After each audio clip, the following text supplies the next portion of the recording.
सुबह उठकर मैंने ये फैसला किया कि पहले इस बात की तस्दीक की जाए कि किले के नीचे कोठरी में जो बूढ़ा बंद है वही पाकिस्तानी साइंसदान डॉक्टर फरीदी है। उसके बाद ये सुराग लगाने की कोशिश की जाए कि उसकी बेटी भी यहीं कहीं कैद है या किसी दूसरी जगह पर उसे रखा गया है। मैं उस संतरी की शक्ल पहचानता था जो मुझे राहदारी में मिला था और जिसने जमादार लाखानी को मजाक करते हुए कहा था, जाने दो इसे कोठरी में बुड्ढाई है, कोई मेम नहीं। ये बात मुझे वो संतरी ही बता सकता था कि वो बूढ़ा कौन है। किले के बाहर कमांड पोस्ट पर फौजी जवान 8-8 घंटे ड्यूटी देते थे, लेकिन किले के नीचे अंधेरी राहदारी में संतरियों की ड्यूटी जाहिर है 4-5 घंटे के बाद तब्दील हो जाती होगी। मैं अब उस संतरी की तलाश में रहने लगा था। किसी न किसी बहाने उस छोटे से ग्राउंड में पहुंच जाता जहां सुबह के वक्त फौजी पीटी करते थे कि शायद वहां मुझे वो राहदारी वाला संतरी नजर आ जाए। आखिर एक रोज मैंने उसे देख लिया। ये दुबला पतला गुजराती जवान था। वो पीटी के लिबास में था। फिर मैंने उसे दूसरे जवानों के साथ लंगर खाने की तरफ जाते देखा तो मैं भी दूसरी तरफ से चाय का मग लिए लंगर खाने में आ गया। मेरे मतलूबा संतरी अपने दूसरे साथियों से मजाक करते हुए पूरियां खा रहा था। ये खुश मिजाज फौजी था। मैंने जानबूझकर उसके करीब से गुजरते हुए अपना चाय का मग गिरा दिया। वो संतरी हंसकर बोला, अरे जवान, बड़े नाजुक हो, मग भी नहीं पकड़ सकते,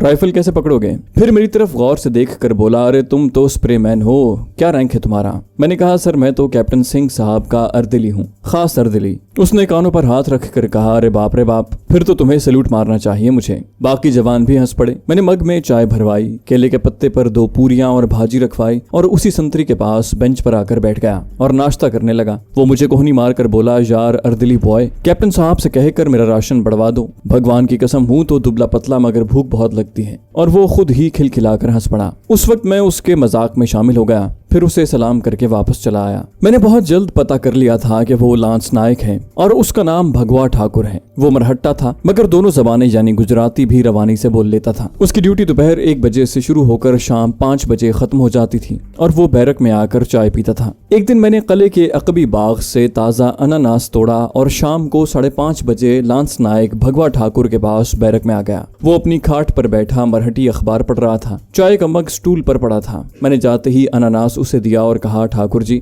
ये आपकी भेंट है। जंगल गया था, एक अनानास अपने लिए लाया, एक आपके लिए लाया हूँ। लांस नायक ठाकुर बड़ा खुश हुआ। अखबार एक तरफ रखकर चारपाई पर एक तरफ हो गया और बोला, अरे वाह जवान, तुमने तो कमाल कर दिया। अनानास तो मुझे बहुत पसंद है, चाय मंगवाऊं तुम्हारे लिए? मैं उसे बैरक से उठाकर बाहर ले जाना चाहता था क्योंकि वहाँ कुछ फासले पर दूसरे फौजी भी बैठे गप्पे हाँक रहे थे। मैंने कहा, ठाकुर जी, इस बैरक में तो गर्मी है, चले बाहर लंगर खाने वाले बागीचे में चलकर चाय पीते हैं। वो बड़ी खुशी से मेरे साथ हो लिया। लंगर खाने से हमने चाय ली और अपने अपने मग लेकर बागीचे में घास पर जाकर बैठ गए। शाम बड़ी सुहानी थी। ठंडी ठंडी हवा जंगल की तरफ से आ रही थी। उसने मुझसे पूछा कि मैं सर्विस में नहीं हूँ तो यहाँ कैसे आ गया। मैंने उसे बताया कि मैं भारतीय सेना की खिदमत करना चाहता था। कैप्टन साहब से दरखास्त की कि मुझे नौकर रख लें। बस उन्होंने मेहरबानी की और मैं आप लोगों की सेवा करता हूँ। मेरा आगे पीछे कोई नहीं। बैडाइच में पैदा हुआ, माँ बाप पर लोग सधार गए, अकेला हूँ, आप लोगों को दुआ देता हूँ। उसने कहा, यार तुम खुशनसीब हो कि तुम्हारा आगे पीछे कोई नहीं है। अब मुझे देखो, घर वाली है, माता पिता हैं, 2 बच्चे हैं। इस तनख्वाह में बड़ी मुश्किल से गुजारा होता है। ऊपर से ऐसी ड्यूटी मिली है कि 6 घंटे जमीन के नीचे खड़ा रहता हूँ। उसने निशाना मुझे खुद ही मुहैया कर दिया था। मैंने उस निशाने पर तीर चलाते हुए कहा, ठाकुर जी, कैप्टन साहब मुझ पर बड़े मेहरबान हैं। आप कहें तो मैं उनसे बात करूं कि आपकी ड्यूटी बदल दें। लांस नायक ठाकुर ने मेरा बाजू पकड़ लिया। अरे यार, भगवान तेरा भला करे, कप्तान साहब से मेरी सिफारिश कर दो। मैंने लांस नायक से वादा किया कि मैं कैप्टन सिंह से उसकी जरूर सिफारिश करूंगा। मैं खामोशी से चाय पीने लगा। फिर मैंने एक खास मकसद के तहत कहा, ठाकुर जी, आप कब तक यहाँ इस तरह जीवन बसर करेंगे? लांस नायक आह भरकर बोला, अरे यार, तुम सिविलियन हो, तुम्हें फौजी जिंदगी का पता नहीं, हमें ये सब कुछ भुगतना पड़ता है। मैंने हंसकर कहा, ठाकुर जी, आपने उस रोज भी जब मैं नीचे स्प्रे करने आया था तो मजाक में जमादार लाखानी से कहा था कि यहाँ कोई मेम नहीं है। वो कहकहा लगाकर हंस पड़ा। अरे जवान, मेम क्या, यहाँ तो किसी काली कलोटी भंगन को भी आने की इजाजत नहीं। मैंने फौरन कहा, ठाकुर जी, नीचे जो बुढ़ा कैद है वो जरूर हमारी भारत माता का दुश्मन होगा। मैं तो कहता हूँ कि भारत माता के दुश्मन को फौरन मार डालना चाहिए। लांस नायक कहने लगा, अरे जवान, वो बुढ़ा है तो भारत माता का दुश्मन, परंतु उससे हमें एक काम लेना है, बस इसीलिए उस साले की हिफाजत कर रहे हैं। फिर फिर मेरी तरफ झुक कर बोला, मगर जहाँ रात से 4 माह पहले यहाँ उसकी बेटी भी थी, बड़ी खूबसूरत थी, उसको देख कर ही जरा मजे ले लिया करते थे।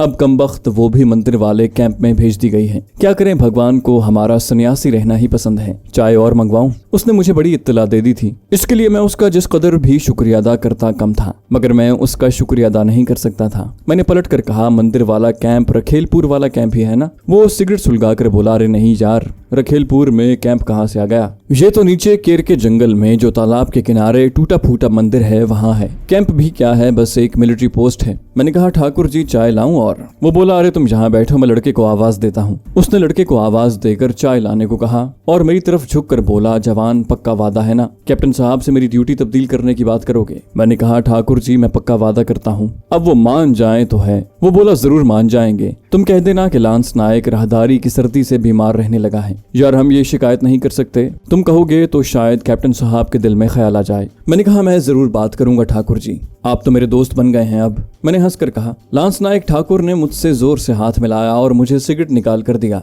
मैं कभी कभी ही सिगरेट पीता हूँ। मैंने सिगरेट सुलगा लिया। इतने में लड़का टीन के जग में चाय ले आया। हमने अपने अपने मग भरवाए और चाय पीने लगे। रात को अपने कैंप कार्ड पर बैठकर मैं सोच में पड़ गया। मेरा काम दुगना मुश्किल हो गया था। डॉक्टर फरीदी और उसकी बेटी नौरीन को अलग अलग रखा गया था। न जाने ऐसा उन लोगों ने किस मकसद के तहत किया था। बहरहाल मेरा मिशन ज्यादा उलझ गया था। मैं उन दोनों को बैक वक्त नहीं निकाल सकता था। अगर पहले एक को निकालता हूँ तो दूसरे को निकालना तकरीबन नामुमकिन हो जाता है। कुछ समझ में नहीं आ रहा था। बहरहाल मैंने यही तय किया कि पहले केर के जंगल वाले तालाब के कैंप का मुशाहिदा किया जाना चाहिए कि उसका हुदूद अरबा क्या है। इतवार के रोज मैंने कैप्टन सिंह से दरखास्त की कि साहब मैं आज जंगल में हिरनी मार कर लाऊंगा, मुझे बंदूक दे दें। मैं हिरनी के शिकार का बड़ा माहिर हूँ। बहराइच के जंगल में मैंने कई बार हिरनों का शिकार किया है। कैप्टन सिंह बोला, अरे अहमक, तुम बंदूक चला लोगे? गिर के जंगल में हिरन ही नहीं शेर भी होते हैं। मैंने कहा, साहब जी जंगल के किनारे पर ही रहूंगा, ज्यादा दूर नहीं जाऊंगा। कैप्टन सिंह से मैंने कुछ इस तरह इल्तिमास किया कि वो राजी हो गया। उसने मुझे 12 बोर की एक बंदूक दी और कहा, शाम तक वापस आना और खबरदार जंगल में ज्यादा दूर तक न जाना। फिर कुछ सोचकर बोला, वहाँ हमारी एक पोस्ट है, अगर कोई जवान गश्त करता मिल गया और उसने तुम्हें पकड़ लिया तो उसे मेरा ये कार्ड दिखा देना। कैप्टन सिंह ने मुझे अपने बटवे से अपना विजिटिंग कार्ड निकाल कर दिया। मैंने शुक्रिया अदा करके सैल्यूट मारा और थोड़ा राशन पानी थैले में लेकर कमांड पोस्ट की हुदूद से निकलकर गिर के जंगल की तरफ रवाना हो गया। इंडियन रेजिमेंट की तालाब वाली पोस्ट गिर के जंगल में ज्यादा आगे जाकर नहीं थी। ये मैंने मालूम कर लिया था कि जंगल अपनी कमांड पोस्ट से ज्यादा 1.5 फरलांग पर से शुरू हो जाता था। गिर के जंगल सौराष्ट्र के बड़े मशहूर और कीमती जंगल हैं। सुना गया था कि वहाँ चारों तरफ ऊंची ऊंची पहाड़ियां हैं और साथ साथ उतनी बड़ी खाइयां हैं, इतनी बड़ी कि उनमें सैकड़ों हाथी समा जाएं। बंदूक मेरे कांधे पर थी और थैला दूसरे कांधे से लटका हुआ था। मैंने फौजी बूट पहन रखे थे। सीधा का सांप का मनका मैंने एहतियात से जेब में रख लिया था। मेरा मकसद हिरनी का शिकार नहीं था, बल्कि जानबूझकर पुराने मंदिर के तालाब वाली पोस्ट की तरफ जाना था, ताकि वहां पर मौजूद फौजी जवान मुझे मुश्तबा समझकर पकड़ लें और मैं उन्हें कैप्टन सिंह का कार्ड दिखाकर उनका एतमाद हासिल करके वहां का जायजा ले सकूं। गिर का जंगल बहुत घना था और उसके वस्त में शेर, चीते और हाथी दंदनाते फिरते थे, लेकिन मुझे जंगल के किनारे पर ही रहना था, क्योंकि लांस नायक ठाकुर ने बताया था कि पोस्ट जंगल के शुरू में ही है। ऊंचे नीचे सरसब्ज मैदान से निकला तो सामने जंगल के घने दरख्तों की एक कतार निस्फ दायरे की शक्ल में शुमालन जुनूबन चली गई थी। यहाँ से गिर का जंगल शुरू होता था। मैंने खुदा का नाम लिया और जंगल में दाखिल हो गया। मैदान में धूप की वजह से काफी गर्मी थी, लेकिन जंगल में दरख्तों के नीचे ठंडक थी। मैं अंदाजे से एक तरफ दरख्तों के साए तले चलने लगा। मैंने जंगल में एक फायर झोंक दिया, इस ख्याल से कि उसकी आवाज पर पोस्ट के फौजी चौकस हो जाएंगे और फायर की आवाज पर मेरी तरफ आएंगे। जंगल में कहीं तो घने दरख्त थे और कहीं ये छिद्रे हो जाते थे और ऊंची ऊंची घास के टापू आ जाते थे। मैं फायर करने के बाद एक घास के टापू से निकला तो अचानक मुझे किसी ने पकड़ लिया। उसने पूछा, कौन हो तुम? मैंने पलट कर देखा, 2 इंडियन आर्मी के जवान थे जिन्होंने कमांडोज की वर्दियां पहन रखी थी। मैंने हाथ जोड़कर नमस्कार किया और कहा, महाराज हिरन का शिकार करने आया हूँ कमांड पोस्ट से। उसने पूछा, कौन सी कमांड पोस्ट से? तुम कौन हो? तुम्हारा रैंक क्या है? मैंने कहा, महाराज company commander captain Singh ji का अर्दली हूँ,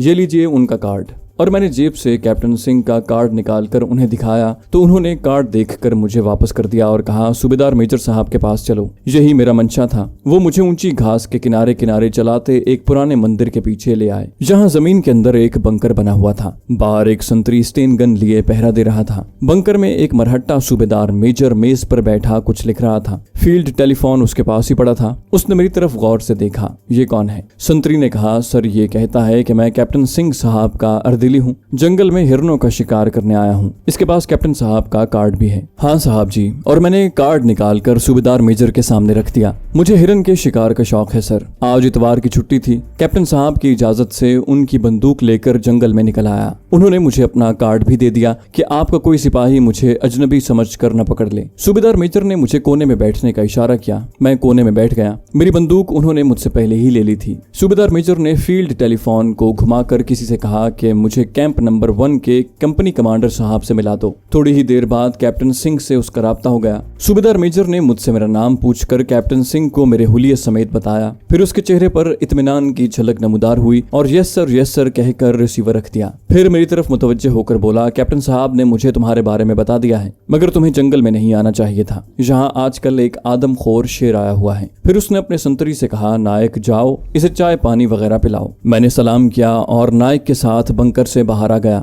मेरी बंदूक भी मुझे वापस कर दी गई। नायक मुझे बंकर से निकालकर जरा नीचे बनी हुई फौजी कैंटीन पर ले गया। जहाँ 2-4 फौजी बैठे थे। नायक ने मुझे मिट्टी के आबखोरे में चाय ला कर दी और खुद भी मेरे करीब ही चाय का आबखोरा लेकर बैठ गया। तो तुम शिकारी हो, कभी शेर का शिकार भी किया है? जहाँ आदमखोर शेर आ गया है उसे मारोगे? मैंने कान पर हाथ रख कर कहा, नहीं महाराज, मैं इतना बड़ा शिकारी नहीं हूँ। मैं तो बस हिरन बटेरों का ही शिकार करता हूँ। दूसरे फौजी हंस पड़े और उन्होंने किसी ऐसी मरहट्टी जबान में मुझ पर फिक्रा चुस्त किया जो मेरी समझ से बाहर था। नायक बोला, अरे ये तो गुजराती राना है, इसे मरहट्टी नहीं आती। क्यों राना?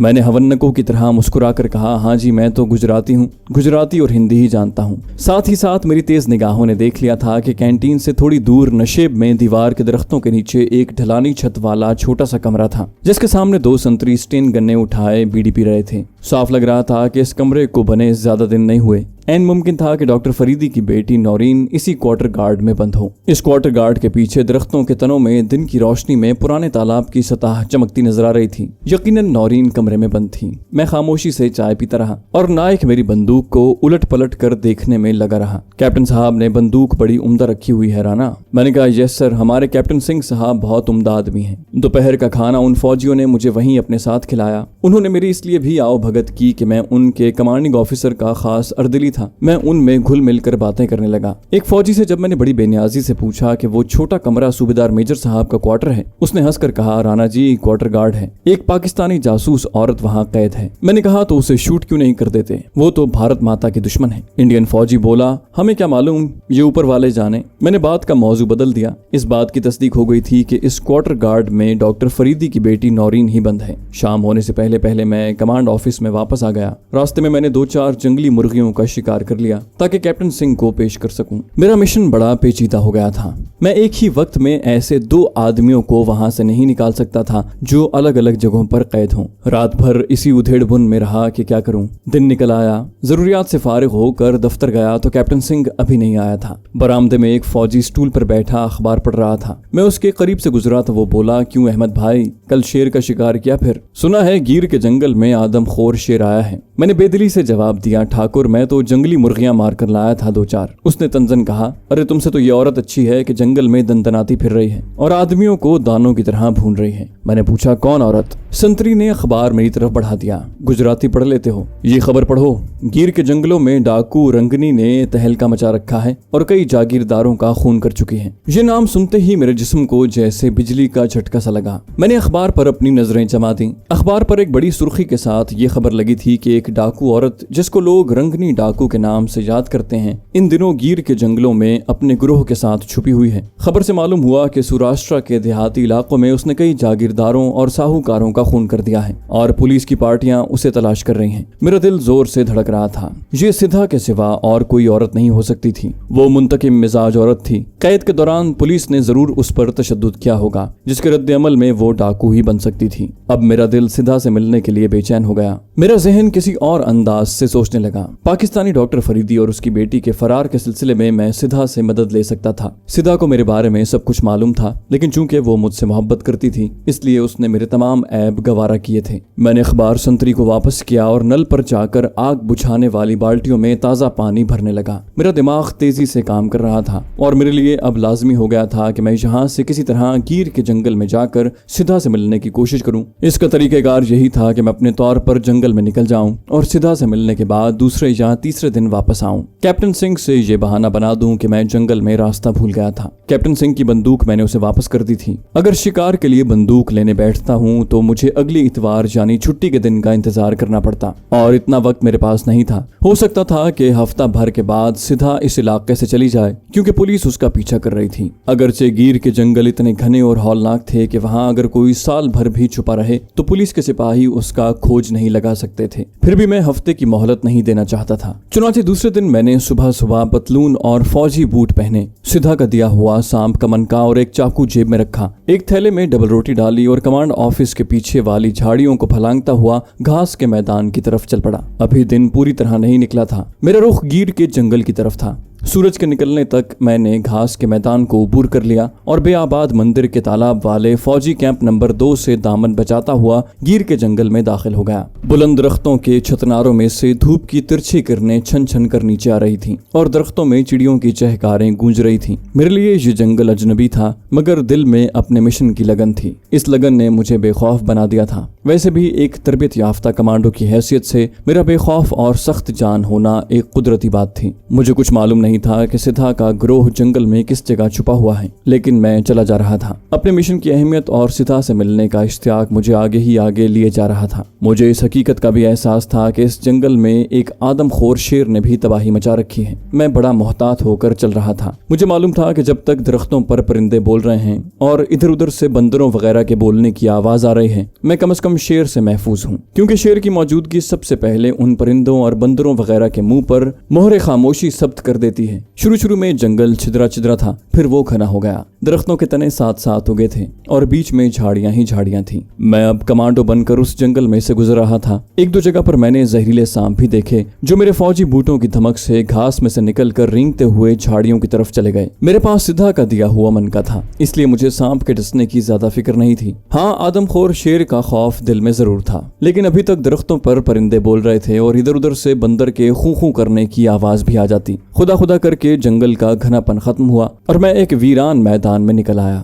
यहाँ छोटी छोटी खाइयां और गड्ढे थे जिनमें सब्ज और खुश्क झाड़ियां सर निकाले खड़ी थी। एक टूटी फूटी सीढ़ियों वाला पुराना तालाब रास्ते में आया। मैं वहां दम लेने को रुक गया, मुंह हाथ धोया, थोड़ी सी डबल रोटी निकाल कर खाई, तालाब का पानी हथेली से इधर उधर हटाकर थोड़ा सा पिया और उठकर फिर चल दिया। अब मुझे ये भी ख्याल आने लगा कि कहीं सचमुच मैं जंगल में रास्ता न भूल जाऊं। इन जंगलों का सिलसिला शैतान की आंत की तरह फैला था। खुदा जाने मैं कहां और किस जगह किसी जंगली दरिंदे का शिकार हो जाऊं। एक चाकू मेरी क्या हिफाजत कर सकता था। चलते चलते दोपहर हो गई, लेकिन मैंने हिम्मत न हारी और सफर जारी रखा। गढ़ों वाला वीरान मैदान खत्म हुआ तो सामने ऊंची ऊंची पहाड़ियों की तराई नजर आई। मैं एक जगह बैठकर सोचने लगा कि इस तराई में दाखिल होना चाहिए या नहीं, क्योंकि ये दूर ही से इंतहाई घनी और शुमालन जुनूबन हद नजर तक फैली हुई थी। दिल ने कहा, उठो और हिम्मत न हारो, तुम अपने मकसद में जरूर कामयाब होगे। मैंने खुदा का नाम लेकर फिर चलना शुरू कर दिया। दोपहर के करीब तराई की ऊंची नीची जमीन शुरू हो गई। यहाँ जगह जगह ऊंची ऊंची झाड़ियां और जंगालूद बड़े बड़े चट्टानी पत्थर थे। एक छोटी सी पगडंडी दरख्तों में से गुजर रही थी। ये इस बात की निशानदही थी कि आगे कोई आबादी है, कोई गांव वगैरह होगा। मैंने पगडंडी पर चलना शुरू किया तो कुछ फासले पर बाएं जानिब तरकारियों के खेत के पीछे एक कुएं की चरखी और पास ही चंद एक झोंपड़ा नुमा मकान दिखाई दिए। एक आदमी जिसने सिर्फ धोती लंगोट की तरह लपेट रखी थी खेत में काम कर रहा था। मैं उसके करीब पहुंचा तो उसने पलट कर मेरी तरफ देखा और गुजराती जबान में पूछा, तुम महकमा जंगलात के आदमी हो? मैंने कहा, हाँ, रास्ता भूल गया हूँ, बड़ी भूख लगी है। ये कौन सा गांव है? वो मुझे अपने झोंपड़े के बाहर ले आया। यहाँ उसकी बीवी बच्चे भी थे। बीवी रस्सी बांट रही थी। उसने मुझे देखते ही लंबा घूंघट निकाल लिया। मेरा मेजबान मिट्टी के बर्तन में बकरी का दूध और एक रोटी ले आया। मैंने कहा, मेरे पास डबल रोटी है। वो खुश होकर बोला, राणा जी, ये विलायती रोटी हमें दे दें तो ये हम शौक से खाएंगे। तुम्हारे लिए मैं 2 रोटियां पकवाए देता हूँ। मैंने डबल रोटी उसे दे दी, दूध के साथ रोटी खाई। सबसे पहले तो मैंने उससे पूछा कि आदमखोर शेर तो इधर नहीं है। मेजबान ने कहा, राणा जी, कुछ रोज पहले पहले इधर आया था हम लोग अपने बाल बच्चों को लेकर दरख्तों पर चढ़ गए थे, लेकिन अब खोजियों ने खबर दी है कि वो महाराष्ट्र की तरफ निकल गया है। अब मैंने उससे रंगनी डाकू के बारे में पूछा। वो नारियल पी रहा था, धुआं नाक से निकालते हुए सर एक तरफ झुकाकर बोला, राणा जी हम तो गरीब लोग हैं, डाकू इधर आकर क्या करेंगे? डाकू तो ऊपर उत्तर प्रदेश में सुना है हुआ करते हैं। फिर उसने तिराई के घुन की तरफ इशारा करते हुए कहा, उधर तिराई के जंगल में वहाँ अगर कोई डाकुओं का गिरोह छुपा हुआ हो तो कुछ नहीं कह सकता, पर राणा जी डाकू तो देहाती आबादियों में होते हैं जहाँ बड़े बड़े राणा और पटेल रहते हैं। इधर डाकुओं को जंगली जानवरों में आकर क्या लेना? उसकी ज़बानी मुझे ये भी मालूम हुआ कि तिराई में दाखिल होने की बजाय अगर उसके किनारे किनारे चलते जाएं तो आगे गिर की मशहूर नदी आती है। नदी आगे जाकर एक झील में गिरती है। वहाँ चावड़ नाम का एक गांव है जहाँ एक जागीरदार पटेल की हवेली है। मैंने सोचा हो सकता है कि सीधा उस पटेल का सफाया करने आई हो। अब शाम का अंधेरा फैल रहा था। मैं तिराई की तरफ जाने का खतरा मोल नहीं लेना चाहता था। मैंने अपने मेजबान से कहा, ठाकुर रात होने वाली है, अब चला तो जाऊंगा, गाँव तक पहुँचते पहुँचते रात गहरी हो जाएगी। तिराई के जंगलों से डर लगता है, अगर तुम इजाजत दो तो रात यहीं बसर करके सुबह रवाना हो जाऊं। उसने मुझे खुशी से इजाजत दे दी। गर्मियों का मौसम था। रात को उसने एक खाट झोंपड़ी के पिछवाड़े खेत के किनारे डाल दी। मैं वहीं पड़ गया। उसने मेरे पास ही धूनी भी लगा दी ताकि मच्छरों की जलगार से बच सकूं। जब तक धूनी लगी रही मच्छरों ने उधर का रुख न किया। जूं ही आग बुझी मच्छरों ने मुझे तन्हा देखकर हमला कर दिया। खुदा ही जानता है कि कैसे रात काटी। बस सारी रात मच्छरों से जंग करता रहा।